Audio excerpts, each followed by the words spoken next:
दोस्तों दो मशीनें आपके सामने खड़ी हुई हैं। ये जो मशीन है वो JCB की 3D XS 74 HP और ये जो है वो बुल की SD 76 है। दोनों मशीनें 74 HP और हमने दोनों का साइड बाय साइड कंपैरिजन कर दिया भाई, चला के रियल वर्ल्ड लाइव प्रैक्टिकल। अब जनरली लोग पूछते हैं कि अगर ये जो बिक रही है, इतनी ज़्यादा बिक रही है, लोग खरीद रहे हैं, फिर इसके बाद ये क्यों खरीदा जा रहा है? क्योंकि इस मशीन में उनको कुछ फ़ायदा दिख रहा होगा। बट हम एक एक चीज़ पे, इंजन कैसा है, ट्रांसमिशन कौन सा लगा है, एक्सल कौन सा लगा हुआ है, कितना माइलेज दे रही है, ये चलाने में कैसी है, इसके लीवर हार्ड है कि नहीं है, ये इसके साथ क्या चीज़ें हो रही हैं, इसका KPC कैसा है, इसका KPC कैसा है, सब चीज़ों के बारे में इस वीडियो में बात करने वाले। आखिरी में इन दोनों मशीन के मालिक से मिलेंगे और उनसे बात करके पता करेंगे कि यार अगर उन्होंने ये मशीन खरीदी तो क्यों खरीदी और ये खरीदी तो क्यों खरीदी। आज का ये वीडियो होने वाला है बुल वर्सेस JCB। मेरा नाम है रमन नायक, आप देख रहे हो बिहाइंड द व्हील्स। चलिए ये वीडियो शुरू करते हैं और हम सबसे पहले शुरू करते हैं इंजन के बारे में। सबसे पहली बात ये है, दोनों 74 HP सेगमेंट में आती हैं, दोनों में ही 74 HP का पावर आता है। JCB के साथ में ये है कि इसमें 400 न्यूटन मीटर का टॉर्क आता है और इसमें 300 न्यूटन मीटर का टॉर्क आता है। अब बेसिकली आपको 400 न्यूटन मीटर का वो टॉर्क है ना, उसकी ज़रूरत नहीं पड़ती है आपके डे टू डे एप्लीकेशन में, जब तक आप बहुत ही अल्ट्रा प्रो मैक्स कोई बहुत हार्ड एप्लीकेशन नहीं कर रहे हो तो इसका जो पावर है वो दोनों का ऑलमोस्ट सेम है, 55 किलोवाट के आसपास पावर आती है। But the main difference lies in the engine. इसमें आपको किर्लोस्कर का इंजन मिलेगा। JCB जब भारत में लॉन्च करे थे तो शुरू में किर्लोस्कर ही इंजन करते थे जब CEV नॉर्म 3 थे। यहाँ पे आपको जो अभी मिलेगा वो CEV नॉर्म 4 का किर्लोस्कर का 1190 नंबर का इंजन मिलता है। अब वो वाला जो इंजन है वो अच्छी बात ये है कि उसमें कोई सेंसर्स नहीं है। कोई भी देसी मैकेनिक, आम मैकेनिक आराम से उस CIDI इंजन को काम कर सकता है, कोई पंगे नहीं है। और बहुत ही सरल उसका जो पूरा का पूरा स्ट्रक्चर है वो बहुत सरल है। एक तरीके से वो ऐसा इंडस्ट्रियल इंजन है जिसके बारे में सबको पता है और उसका कोई खास मेंटेनेंस नहीं है, इसलिए इसकी जो लाइफ साइकिल है वो ज़्यादा बढ़ जाती है, मेंटेनेंस अल्टीमेटली कम होता है। वाइल JCB के पास में जो इनका इंजन है वो इंजन सिर्फ JCB अंदर इन हाउस डेवलप्ड है, तो इस कारण से क्या होता है कि वो आप कोई देसी मैकेनिक काम नहीं कर सकता। सेंसर्स थोड़े से ज़्यादा है और वो उसकी जो एफिशिएंसी है वो भी इस कारण से उतनी बेहतर नहीं है जितनी इसकी, क्योंकि ये किर्लोस्कर का जो इंजन, इंडस्ट्रियल इंजन होते हैं वो जनरली ज़्यादा बेटर माइलेज के लिए बनाए जाते हैं। दोस्तों दूसरा पॉइंट आता है माइलेज के बारे में। तो जो बुल है वो आपका 1 लीटर कम खाता है। ये लोग ओपन चैलेंज देते हैं कि 1 लीटर कम खाता है और हमने जितने लोगों से बात करी वो भी कहते हैं कि बुल जो है वो कम खाता है। तो स्टैंडर्ड आइडियल कंडीशंस के अंदर इसमें 1 लीटर डीजल का कम खपत होगा और JCB जो है 3DX जो है वो 1 लीटर, मतलब स्टैंडर्ड जो खाता है सो खाता है, ये टेक्निकली 1 लीटर कम खाता है। अब मान लो आप कि ये अगर 1 घंटे में 5 लीटर ले रहा है तो 1 घंटे में ये सिर्फ 4 लीटर लेगा। अगर आपकी मशीन रोज़ 8 घंटे 9 घंटे भी चलती तो आपका 8 से 9 लीटर का इसमें कम डीजल लगेगा। अगर आप एक हफ्ते पूरा चलाते तो आपको लगभग 56 से लेकर 60 लीटर डीजल कम लगेगा। और अगर 1 महीने की बात करो जहाँ पे आप लगभग 250 घंटे 250 घंटे के आसपास मशीन चलाते हो तो आपको 250 से लेकर 250 घंटे तक का जो है डीजल वो कम लगने वाला है। अगर आपको पूरे 1 साल का कैलकुलेशन लगा ले तो लगभग 2500 से लेकर 2700 घंटे तक, मतलब 27 लीटर, मतलब 2500 से लेकर 2700 लीटर का आप डीजल बचा रहे हो इस वाली मशीन में। ओवरऑल अगर कैलकुलेशंस की बात करें तो 1 साल में लगभग 3 लाख रुपए का डीजल एक्स्ट्रा बचाती है। मतलब आप सोच लो आपकी, मतलब अगर सिर्फ अब ये काम तो उतना ही ले रहा है, मतलब प्रोडक्टिविटी ये भी उतनी दे रही है, ये भी उतनी दे रही है, बट ये ओवरऑल 3 लाख रुपए का कम डीजल ले रही है। और यही इनका सेलिंग पॉइंट है, मतलब ये जहाँ सेल कर रहे हैं वो यहीं से सेल कर रहे हैं कि यार ये मशीन हमारी डीजल कम खा रही है और इसीलिए जो है इस मशीन को ओवरऑल सेल किया जा रहा है। अब JCB का कैसा कहानी है कि ये ओवरऑल जितना खाती है उतना ही खाती है, इसमें ऐसी चीज़ नहीं है। प्लस इसमें क्या है, 3 मोड्स भी आते हैं। इको प्लस मोड आता है, पावर मोड भी आता है। तो इसमें 3 वर्किंग मोड्स आते हैं। इसमें 2 ही वर्किंग मोड आते हैं, टेक्निकली हाई और लो वर्किंग मोड्स आते हैं। उससे ही बहुत सारी चीज़ों पर फ़र्क पड़ता है। और इसमें AMP टेक्नोलॉजी आती है जिस कारण से बेसिकली किर्लोस्कर के इंजन के साथ में वो टेक्नोलॉजी मिलके इसमें इतना एफिशिएंट इसको बनाती है। उसके बारे में हमने रिव्यू में अलग से बात किया है, वो आप अलग से देखना। बट माइलेज के मामले में अगर सिंपल वन स्ट्रेट बात करें तो ये आपकी एक साल में 3 लाख रुपए एक्स्ट्रा बचाएगी। तीसरी चीज़ जो मशीन में सबसे ज़्यादा इंपॉर्टेंट होती है वो होती है ट्रांसमिशन और एक्सेल्स। इसके अंदर कैरेरो का एक्सल आता है और कैरेरो का ट्रांसमिशन आता है, सिंक्रो शटल ट्रांसमिशन आता है। इसमें जेसीबी का एक्सल आता है और जेसीबी का ही ट्रांसमिशन आता है। अब उसके साथ लिमिटेशन क्या है, वो जेसीबी का इन हाउस डेवलप्ड है, तो वही वाली बात होती है कि पार्ट्स जेसीबी से आएंगे और जेसीबी के ही बंदे जो है वो उसको ठीक कर सकते हैं। मतलब कोई आम मैकेनिक उसमें हाथ डालने का नहीं उतने अच्छे से। और इंडस्ट्री में जितनी मशीन्स आती हैं, इवन पहले इस मशीन के साथ भी, वो सब कैरेरो ही यूज़ करते थे। तो जो प्रीवियस जो जनरेशन यूज़ करती थी वो कैरेरो यूज़ करते थे, तो इसमें कैरेरो ही आता है। आज भी कैरेरो का ट्रांसमिशन है, तो वो रिलायबिलिटी माना जाता है।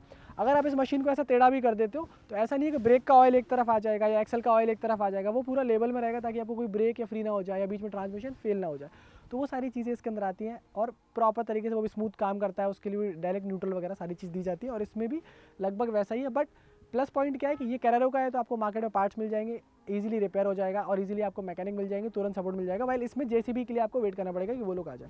अगर इसमें बात करें तो इसमें जो बोनट खुलता है वो आगे से खुलता है, कार की तरह खुलता है, जिस कारण से आराम से इसमें आप जो है चीज़ों को चेक कर सकते हो और मतलब आराम से आप जो है मेंटेनेंस कर सकते हैं और उसकी इंस्पेक्शन कर सकते हैं। वाइल जेसीबी में आज भी पीछे से खुलता है, कन्वेंशनल तरीके से खुलता है, जिस कारण से थोड़ा सा मुश्किल होता है उसमें काम करना। तो एक काइंड ऑफ एक एडेड एडवांटेज भी है कि थोड़ा सा वो मॉड्यूलर हो रहा है। प्लस ये थोड़ी सी सेफ मशीन ज़्यादा है। सेफ क्यों है, क्योंकि इसमें ROPS और FOPS मतलब रोल ओवर प्रोटेक्शन और fall over protection standard cabin आता है। तो उसका जो केबिन है वो मजबूत है, अगर केबिन के ऊपर कुछ भी गिरेगा तो कुछ नहीं होगा ऑपरेटर को, या मशीन पूरी आपकी पलट भी जाएगी तो ऑपरेटर बिल्कुल ऐसा कैसे बाहर आ जाएगा। इसमें भी आता है बट वो आपको ऐसा ऑप्शनल एसेसरी आता है, मतलब उसमें एडिशनली आपको पैसे देने पड़ेंगे तब वो ऐसा केबिन देंगे। उनका स्टैंडर्ड केबिन आता है वो ROPS केबिन नहीं आता है, तो ये थोड़ी सी ज़्यादा आपकी सेफ भी हो जाती है। फिर एक बात आती है कि यार इनके पार्ट्स मिलेंगे या नहीं मिलेंगे। तो देखो अब बुल के पास 75 से ज़्यादा डीलर नेटवर्क है इंडिया के अक्रॉस, तो वो बहुत स्पीडी जो है वो पार्ट्स का सप्लाई कर देते हैं। तो कभी भी ऐसा नहीं होता है कि बुल के साथ में आपको कोई पार्ट्स नहीं मिले। प्लस मैंने बताया कि बहुत सारे जो आपके एग्रीगेट्स हैं, जैसे कि फॉर एग्जांपल ड्राइव ट्रेन हो गया, आपका कैरेरो का है, किर्लोस्कर का है, तो उसमें आपको इजीली पार्ट्स मार्केट में भी अवेलेबल हो जाते हैं और आपको इनकी डीलरशिप से तो हमेशा अवेलेबल होने ही वाले, डीलर पार्टनर्स तो आपको अवेलेबल करवाने वाले। और जेसीबी का तो हम सबको पता है कि रोबस्ट नेटवर्क है, मतलब इनके पार्ट्स भी हर जगह मिलते हैं। कारण क्या है कि ये पूरे मार्केट में स्टेब्लिश्ड हैं, बहुत लंबे टाइम से चले आ रहे हैं और kind of a market segment leader भी है।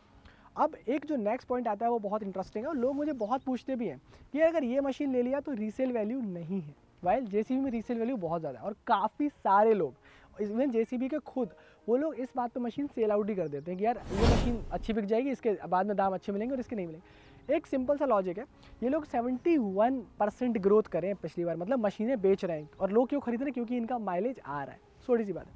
बट अब कहानी कहाँ उलझती है कि इनका जो है ना वो मशीन अच्छी है, सारे ड्राइव ट्रेन अच्छे हैं और सारी चीज़ें एक नंबर है, जिस कारण से आपको कभी भी उस चीज़ के बारे में सोचना ही नहीं है। क्योंकि मेन बिलीव कहाँ है, माइलेज से पैसा बचाएगी, पैसे से आप मशीन का पूरा पैसा रिकवर कर लोगे, एडिशनल सेविंग्स हो जाएंगी आपकी और आपको रीसेल के बारे में सोचने की ज़रूरत ही नहीं है। और रही बात लास्टली, तो जैसे मार्केट शेयर बढ़ रहा है, 71% मशीन सब हो गई है, 71% मार्केट शेयर ग्रोथ हुआ है, तो इस तरह से सब मशीन बढ़ जाएंगी तो लोगों में कॉन्फिडेंस आ जाएगा और ओवरऑल आपको उतनी रीसेल वैल्यू तो मिलने ही वाली है। तो ऐसा नहीं है कि आप कभी मशीन को कंप्लीटली रीसेल वैल्यू नहीं मिलेगा।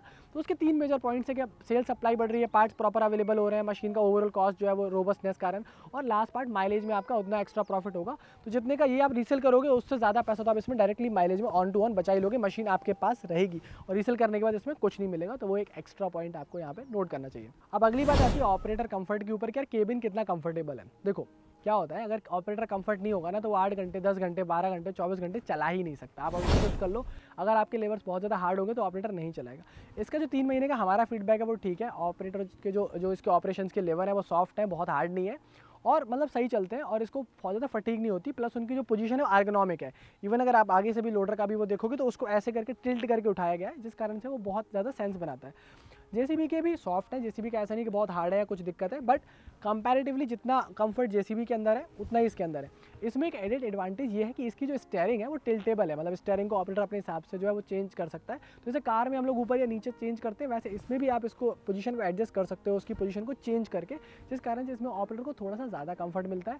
और इसमें भी फ़ैन वगैरह लगा हुआ है, इस केबिन में भी फ़ैन वगैरह लगा हुआ है। बट लास्ट पॉइंट विजिबिलिटी का आता है, तो इस केबिन में ज़्यादा विजिबिलिटी, क्योंकि इसका जो केबिन है वो पीछे से ऐसे टैपर्ड है, वाइल इसका जो केबिन है वो एकदम स्क्वायर पैटर्न में केबिन है, ताकि उससे आपकी विजिबिलिटी ज़्यादा बढ़ती है, ताकि रात को भी अगर ऑपरेटर काम कर रहा है तो ब्लाइंड स्पॉट नहीं बनता, वो पूरी तरीके से देख के काम कर पाता है। कई बार अगर साइड से भी काम कर रहा है तो भी आराम से काम कर पाता है। फिर इस मशीन में कुछ एडेड एडवांटेजेस हैं जो इस मशीन में मुझे अभी तक नहीं दिखे। पहली चीज़ जो मुझे पहला एडेड एडवांटेज लगता है वो ये कि इसकी जो केपीसी आती है वो आपकी स्टील की केपीसी आती है। मतलब अगर केपीसी पूरी टूट जाएगी तो आपका कहीं से भी टूटेगी तो उसमें आप वेल्डिंग वगैरह करा सकते हो, उसको रिजॉइन करा सकते हो, तो बहुत ज़्यादा फायदा है उसमें। वाइल इसमें कास्ट आयरन का आता है, जेसीबी कास्ट आयरन का बेचता है, मतलब वो गया सो गया, फिर आपको पूरा केपीसी जो है वो चेंज कराना है। इसी तरह से इसमें जो पीछे की तरफ हमारे डिपर और उसका जो डिज़ाइन आता है वो थोड़ा सा एडवांस है, थोड़ी सी उन्होंने टेक्नोलॉजी ज़्यादा लगाई है, थोड़ा सा वो लगाया हुआ है। इनका जो है वो स्टैंडर्ड है, जैसे चले आ रहा था वैसे चले आ रहा था, बट इनके पास रीइंफोर्समेंट ज़्यादा है, प्लेटें ज़्यादा लगाई हुई हैं, वेल्डिंग अंदर ज़्यादा की हुई, तो मजबूत ज़्यादा है। स्पेशली उन जगहों पे जहाँ से स्ट्रक्चर आपका बार बार डैमेज होता है वहाँ पे इन्होंने ज़्यादा मजबूती दी है, जिस कारण से आपका जल्दी खराब नहीं होगा। इवन अगर आगे वाले आप लोडर में भी देखोगे तो यहाँ पे जिस तरह से इन्होंने एक्स्ट्रा प्लेट लगाई हुई है, ऊपर लगाया हुआ है, वैसा आपको जेसीबी नहीं दिखता। आप मशीन खरीद के लाते हो और फिर आपको वेल्डर के पास लेके जाना पड़ता है, तो यहाँ से आपको ये चीज़ें प्लेट वगैरह लगानी पड़ती ताकि वो आपका ख़राब नहीं हो और आपका अच्छे से चलता रहे। तो ये एक चीज़ और मुझे लगता है कि जो जेसीबी से बुल में बेहतर है। प्लस अगर थोड़ा सा मैं जैसे पीछे चले जाऊँ, यहाँ पे यही वाला देखता हूँ, आपको आम दिखाने की कोशिश करूँ तो ये वाली जो पत्ती है इसकी जो थिकनेस है वो यहाँ पे ज़्यादा है। आप जब भी मशीन को देखने जाओगे पर्सनली, यहाँ थिकनेस है, इसका शेप भी थोड़ा सा अलग है। इससे फ़ायदा क्या होता है, इससे फ़ायदा छोटा सा फ़ायदा है। फ़ायदा होता है कि जैसे ऑपरेटर इसको नीचे करके काम कर रहा है, जब मशीन का पूरा वेट इस पर आ रहा है, और कई बार हम लोग आगे भी मशीन को बढ़ा देते हैं, तो आगे बढ़ाते हैं तो सारा जो लोड आता है वो इसके ऊपर आता है, और फिर ये एक टाइम बाद 2 टाइम तो सह लेती है, उसकी भी सह लेगी, इसकी भी सह लेगी, बट अगर वो ज़्यादा मजबूत नहीं होगी तो वो टूट जाएगी, फिर आपको 1 से 2 दिन क्या उसमें रिपेयरिंग का टाइम लगता है। ऐसी कुछ चीज़ों का इसमें ध्यान रखा है, और उन चीज़ों के ध्यान के कारण ये मशीन मुझे थोड़ी सी बेहतर और लगती है। ये सारी बातें थी जेसीबी वर्सेस बुल में। अब देखो, बुल लेने के कुछ स्ट्रेट अवे फ़ायदा है। फ़ायदा तो ये है कि जैसे आप देखा कि 71% मार्केट शेयर सीधे सीधे बढ़ रहा है, मतलब ये पेनिट्रेट कर रहे हैं।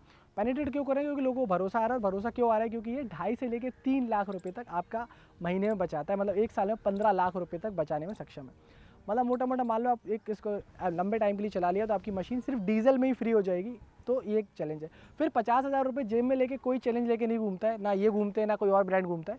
ये लोग घूम रहे हैं, मतलब इनको कुछ ट्रस्ट है। किर्लोस्कर का इंजन आता है, मतलब सेंसर्स नहीं है, जैसा कि हमने पहले डिस्कस किया था, और बाकी सारी चीज़ें भी इसके बारे में पॉजिटिव आती है। अब लास्ट चीज़, एक चीज़ और जो हमने बात भी किया था कि रीसेल वैल्यू, तो रीसेल वैल्यू अगर आपको मशीन से पूरा पैसा निकाल ही लिया आपने, अगर मशीन से पूरा पैसा रिकवर कर ही लिया, तो फिर कोई सेंस नहीं बनता रीसेल वैल्यू को, क्योंकि मशीन आप जब भी खरीदते हो तो 5 से 6 साल चलाने के लिए खरीदते हो, 8,000 10,000 घंटे चलाने के लिए खरीदते हो, और ये रिलायबल लग रही है। मतलब इसमें सारे एग्रीगेट पूरा कलर यूज़ किया हुआ है, और पार्किंस के पंप्स यूज़ करे गए हैं, और साथ में आपको जो इंजन मिलेगा वो भी बढ़िया मिल रहा है। अब जेसीबी के साथ में क्या है कि इसके और इसके बीच में जो एक मेन डिफरेंस मुझे लग रहा है, कि मतलब मैं क्यों कह रहा हूँ कि यार बुल मुझे थोड़ा बेहतर लग रहा है इस कंपैरिजन में, वो इसलिए लग रहा है क्योंकि ये आपका जो पर मंथ डीजल बचा रहा है, ये सिर्फ डीजल पे गेम प्ले कर रहे हैं कि रिलायबिलिटी सेम है, मशीन दोनों की सेम है, परफॉर्मेंस मान लो सेम है, बट ये 1 लीटर कम खाएगी, और वो 1 लीटर अगर मान लो आप बचा रहे हो तो बहुत सारा बचा रहे हो। दोस्तों, आपने देखा होगा कि क्या होता है, मशीनें तो रोज़ आती है, मतलब ये भी मशीन भी लोग कहते हैं बढ़िया, ये मशीन भी बहुत अच्छी है। अब अगर कोई मालिक ये मशीन खरीद रहा है, ये खरीद रहा है, तो उसके पास एक लॉजिकल रीज़न होता है कि वो क्यों खरीद रहा है। तो आज हम पता करने आए actual real world ground application में दोनों मशीनें चल रही थी, और हमने सोचा कि अब हमारे पास टाइम है तो हम पूछ ही लेते हैं कि दोनों मशीनों में क्या कहानी है।